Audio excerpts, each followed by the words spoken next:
Welcome to Soccer 101, the podcast in which we try and explain various phenomena in and around this beautiful game of ours. It's a slightly different approach today as we settle the score with a threesome.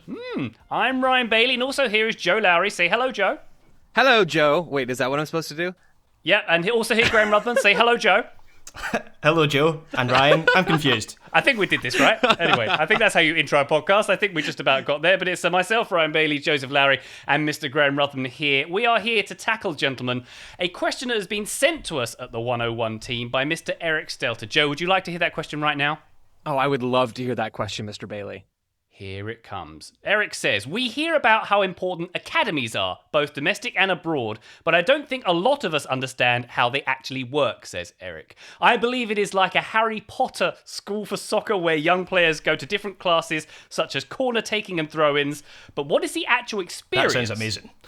of joining an academy and being part of one? That does sound a lot more fun than probably what an academy is. I'll continue with Eric's question. Are players paid to move to that city? Do they just join for occasional practice? I feel like most American soccer fans don't really know what goes on in an academy or how it helps players, and I include myself in this, says Eric. Gentlemen, this is an excellent question about something maybe we take for granted that there is a level of knowledge about. But academies is the question here. Why we have them, what they do, and what the kids and young teenagers who enter those academies actually get up to on a day-to-day basis. So I'll start off, gents, by sort of laying the groundwork here of why we have academies.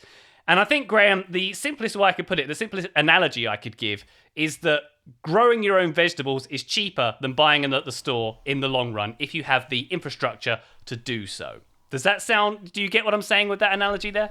Yeah, absolutely. I think that is primarily the function of academies, but it should also be said that there are, particularly in European football and European competition, there are quotas that clubs have to fulfill where you have to have a certain number of homegrown players, and it gets a little bit murky in that it's to do with how many years a young player spends at a club. So it could be someone who hasn't necessarily come through your academy but has joined your academy at a young age. They would still be classed as a homegrown player, but that's muddying the waters a little bit. Yes, that is primarily the function, Ryan Bailey.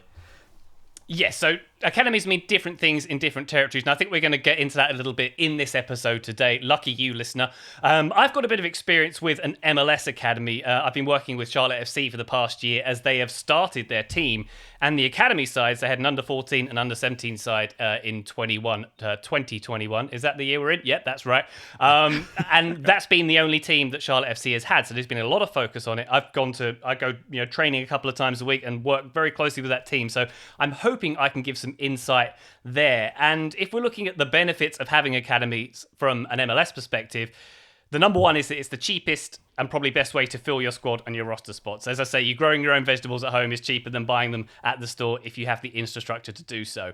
And with MLS, the clubs benefit from a subsidy from the league's TAM payments, their targeted allocation money, when they sign homegrown players to their first contracts. So there's a benefit for their rosters too. And in your 30-man MLS roster spots 29 and 30, Joseph, are reserved only for homegrown players. So having them on your team allows a roster to be used to its maximum available size. And I think one important thing that's maybe overlooked for the why, Joe, of academies is the appeal to fans. Local players, they really earn a great affection for no matter where your club is, no matter where your fan base is. I know that there's a big hunger in Charlotte to have local players represented in the roster. I'm a Wimbledon fan, and it's always a very proud moment when someone from the younger academy makes his way through to the first team and indeed is sold on to other teams. And that's another good reason to have an academy, by the way, because you can grow your own produce and sell it at an inflated price if you wish. But in terms of the appeal to fans, Joe, you can look at there's an example of Jordan Morris at Seattle. Apparently, and this is crazy, but he sold more shirts to Sounder supporters than Clint Dempsey in their respective eras because he's a local boy, and that's what people like. Yeah, and out here in Phoenix, which is where I'm based, it's where I live, Phoenix Rising plays in USL, and they have an academy. They're working on building that program, and there's still yet to be that homegrown Phoenician player coming into the first team. And I think there is a real hunger for that here. Soccer, in so many senses, is about community, and we lose sight of that a little bit in today's era where money, I guess money always reigns supreme, but especially now it feels like with big oil and all of those different things. It's an opportunity for us to see communities get behind individual players and get behind a team. So Ryan, I love that point. I think it makes a huge difference having players like that on top of the fiscally responsible reasons for starting an academy, which is not necessarily the cheapest method initially, but in Major League Soccer, to continue looking at it from a domestic perspective, teams that have invested in their academies, like the Philadelphia Union, like FC Dallas, those are maybe the two brightest examples right now. They're having it pay off. FC Dallas is probably the best example. They're the shining example in the United States. They produce talent. They've produced a number of U.S. men's national team players already, even still for a fairly young club. So there are a lot of strong reasons to have an academy and provide young players with the experience of actually going and growing their game and potentially becoming a professional player, which I think is the primary purpose from the individual's perspective of someone joining an academy.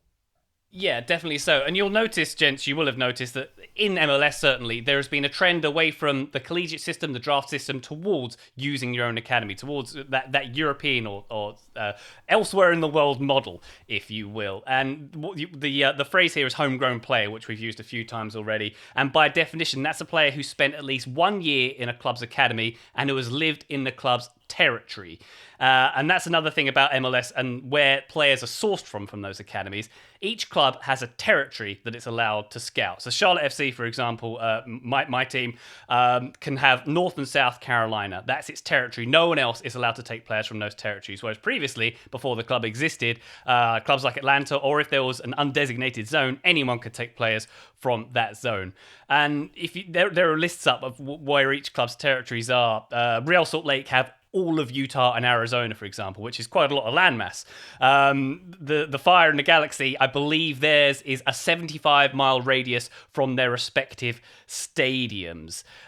Joe, well, I mentioned Arizona there. You're going to maybe have a little chat about the Barca Academy you've got going on down there.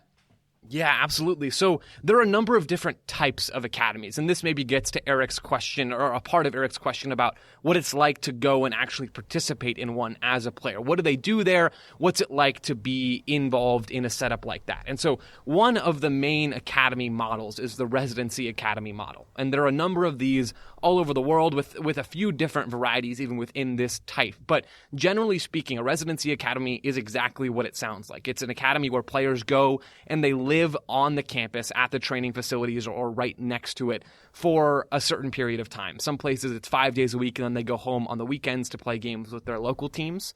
That's what Clairefontaine's Residency Academy in France does. But the Barca Academy, it's in the middle of nowhere in Arizona. It is like the soccer desert, essentially, out in between Phoenix and Tucson, two of the bigger cities in Arizona. And players go there from all across the country. It's not an MLS academy, so they can bring in players from different spots. And they'll go and they'll live there. They'll live there throughout the entire season. They'll go to school on campus. They have a charter school that's involved there. And so you'll have the academic side of it, which is still prioritized. But then you have training. The fields are right next to the school. They're right next to the dormitories. And the players will go out and from the U15 level all the way up to the U19 level, they'll go out and train. And because it is the Barca Residency Academy, it is affiliated with FC Barcelona in Spain, they'll train with that methodology. They'll train with the classic Johan Cruyff 4-3-3, pass and move, build from the back, pressing methodology, all the way through the age rank. So the real benefit of the Residency Academy model is that you're totally immersed in that culture. You're immersed in soccer. It's what you're focusing on. And whether that means you're going to go and play at the college level or whether you're good enough to go and play at the professional level, which Barca has done here in Arizona with players like Caden Clark and Julian Araujo, Matthew Hoppe, Bryce Duke. There's others as well that they're grooming. They're just phenomenal players.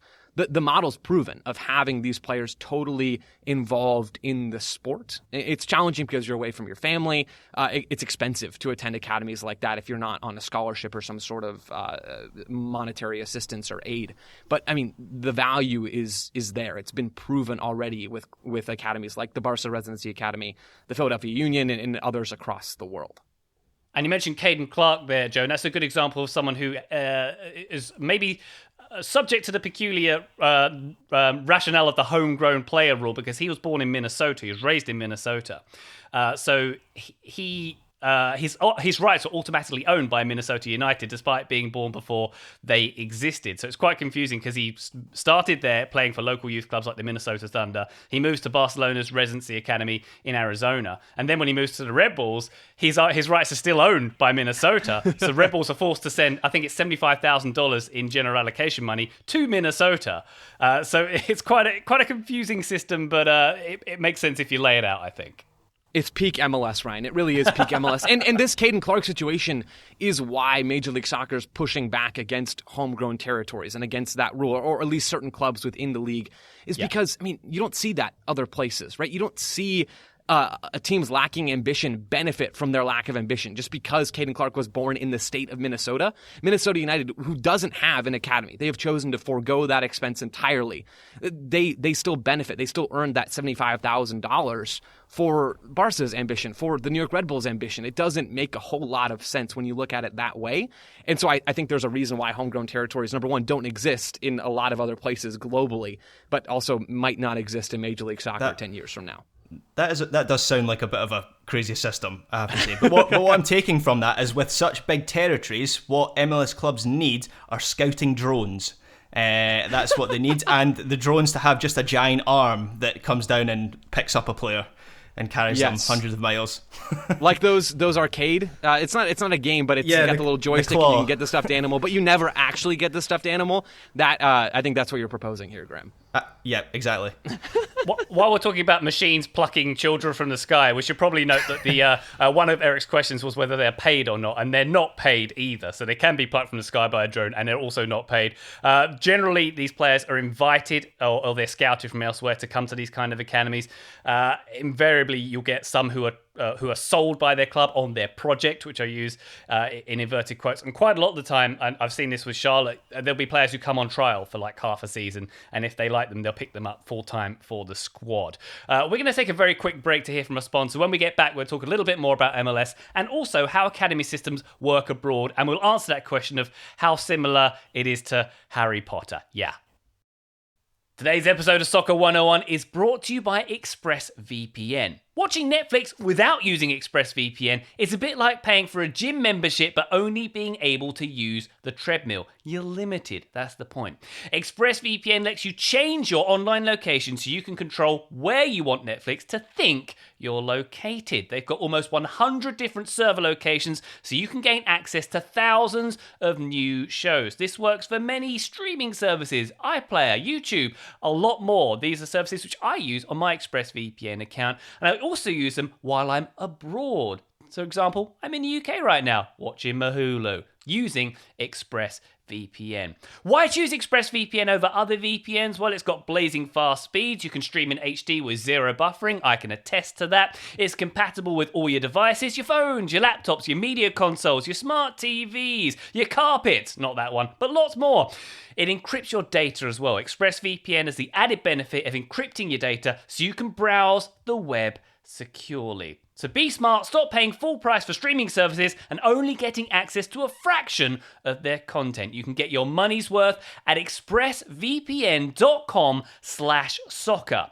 And if you use the link at expressvpn.com/soccer, you can get an extra 3 months of ExpressVPN for free. One more time, expressvpn.com/soccer, expressvpn.com/soccer for an extra 3 months free of ExpressVPN. Thank you very much to ExpressVPN for sponsoring today's show. Welcome back to Soccer 101. We are talking about academy systems worldwide. Graham, why don't we take a little focus to Europe? Perhaps you can give us some perspective on how things work in the United Kingdom. Yeah, so from the sounds of it, it does work slightly differently. So the first thing to say about academies, and I'm largely basing my experience on Scottish soccer, but I think it's generally the same across the United Kingdom. So it largely depends on age. So if you are under the age of 16 in Scotland, you are bound by the kind of territories. It's a little bit looser.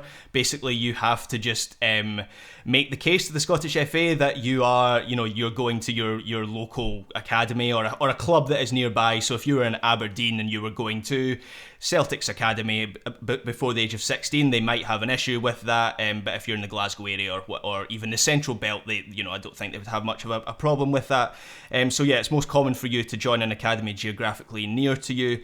In Scotland, the Scottish FA actually completely rebuilt the academy structure about 10 years ago when things weren't going so well for us in terms of producing our own players. Beforehand, it was all on the clubs to control the grassroots, and that was a bit of a problem for a number of different reasons, some cynical reasons. Maybe clubs weren't giving opportunities to players when they should have, particularly in the cases of the bigger clubs like Celtic and Rangers.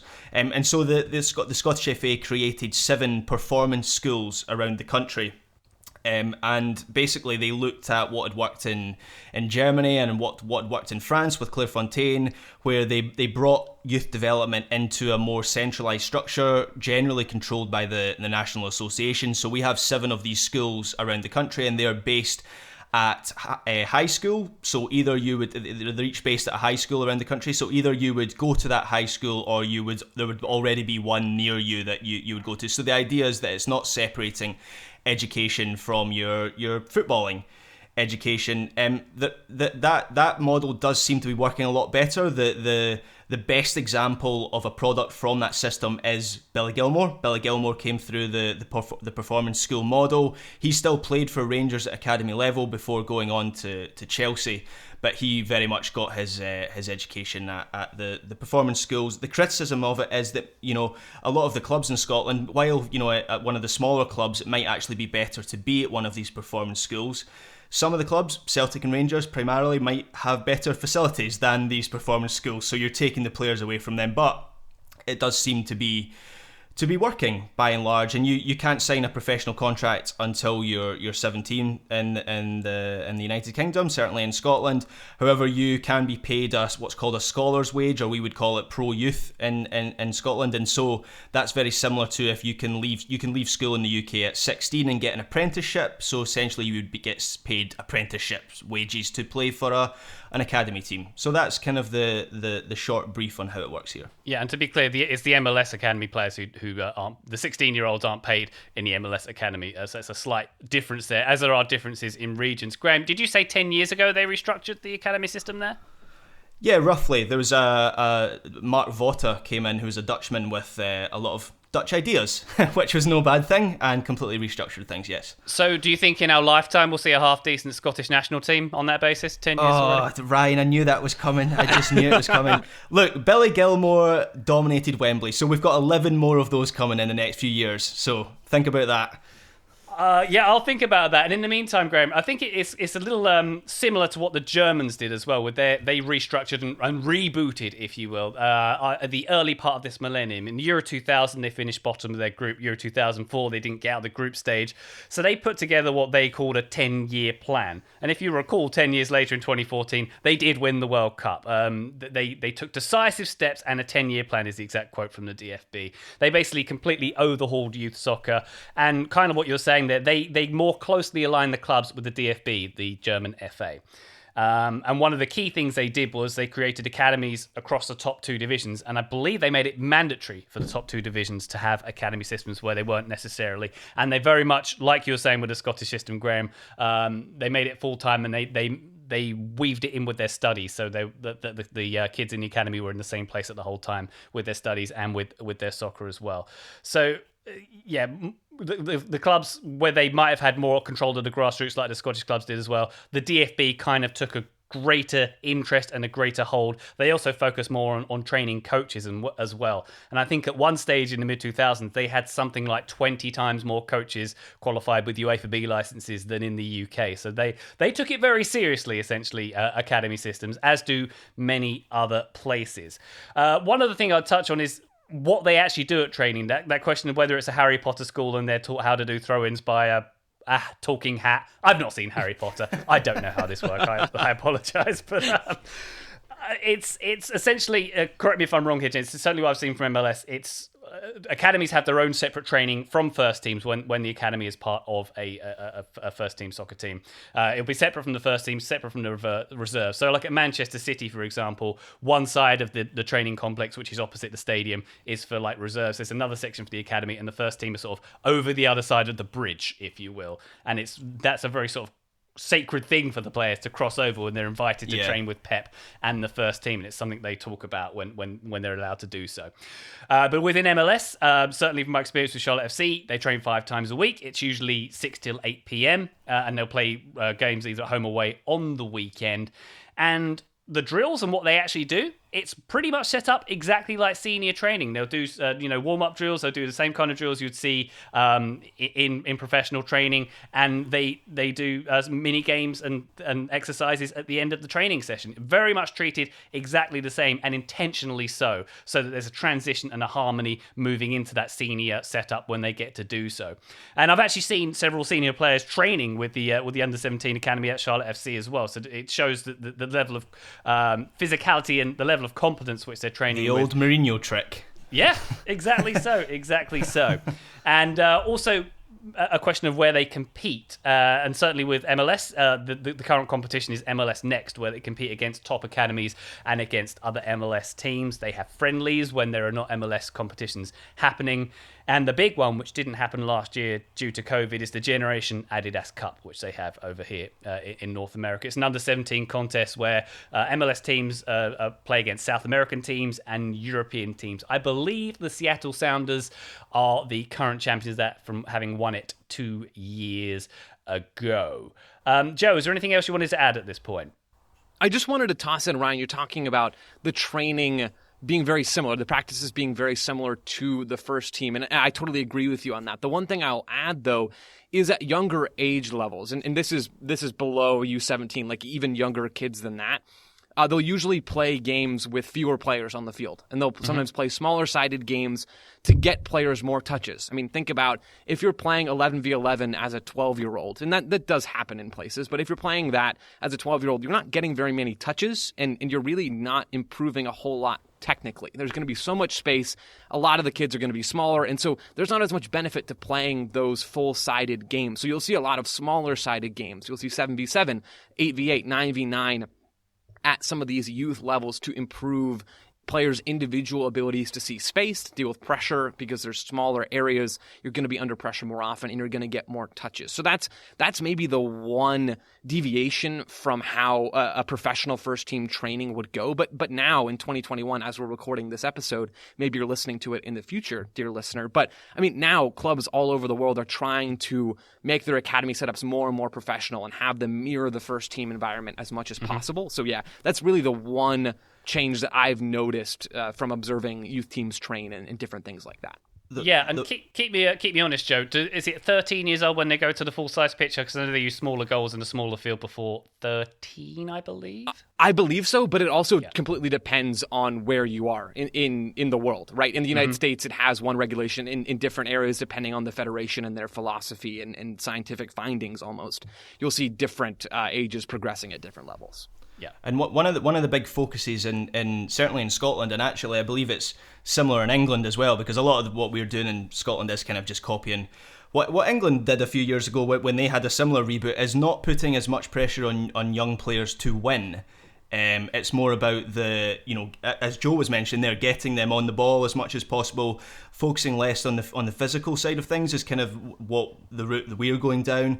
And that even extends up to, I would say, even as far as under 21 level, where a few years ago it was all about winning matches and getting to tournaments, and obviously those are good things, but it's not really seen as the ultimate aim now to win matches. It's more about developing these players and preparing them for the professional game, and that just means focusing on their technical attributes more than the physical ones.